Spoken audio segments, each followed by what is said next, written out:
Hello. Times are changing, and in a lifetime, it's often not a case of success is not always measured on your ability to keep things the same. It's often more on your ability to change with the times and to alter with the times. It's only this week I was thinking, growing up in Ballyhaunis, coming in Knox Street, there was a half a dozen sweet shops. There was petrol pumps on nearly every street. All that has changed.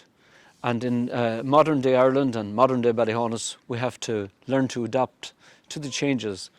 As we go on this series of videos, you'll see how business today has adapted, and hopefully you enjoy what we have to present to you over the next few weeks. I'm coming to you this evening from the new estate in Ballyhaunis. We're over in Abbey Quarter. I'm here on behalf of Ballyhaunis Chamber of Commerce with the help of Adam from AK Photography, and we'll get around to talk to you more about him later on in the series. But for now, the main point I want to make is to start a process of demonstrations to you who may be watching on what is good about Ballyhaunis. And over the course of the next few weeks or months, whatever length it takes to get around to as many people as possible, we hope to bring you a message that basically Ballyhaunis is open for business. We build this on, I suppose, four main pillars. The first pillar would be employment. The second one would be education, and we're located here straight across the road from the primary school in Ballyhaunis, and similarly we hope to catch up with the staff of that school along the way. The third pillar would be what I call sport, social, community, which would be involve all our sports clubs, community organisations and all that sort of general area.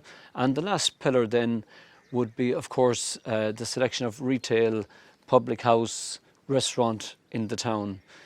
I feel we have lots of things in this town. It would be foolish of me to think that we have everything in this town. We don't, but we have a lot.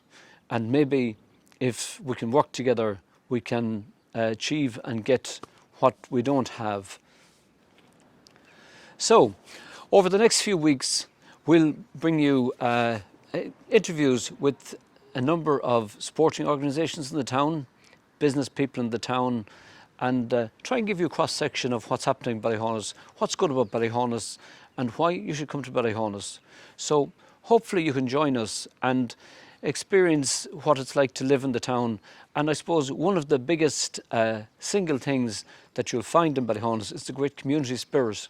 And you'll see that reflected in the number of organisations that are established here for decades and involve so much voluntary effort. So many, I'd say there are hundreds of people in the region of Ballyhaunis who work tirelessly to keep many of the sporting and community organisations going. And I suppose the other thing to me that's important is Ballyhaunis would never exist as just a town isolated on its own. It consists of all the adjoining areas. Off the cuff, I'd think of places like Granlahan, Clonfad, Turin, Ahamore, Bacon, Brickens, Gertigany, my own area, Bracklown, and so on, that all these communities have contributed to the town and again, in due course, benefited from the services provided in the town, and one probably would not get on without the other. So look, it's an integral part of the town, the community and the environs extending out well beyond the town. So look, hopefully you can join us over the next few weeks, and hope to keep it as light as possible and as informative and entertaining as possible. And hopefully you can join us for many interviews to give you an idea of what's going on in Ballyhaunis. So look forward to that. Watch this space.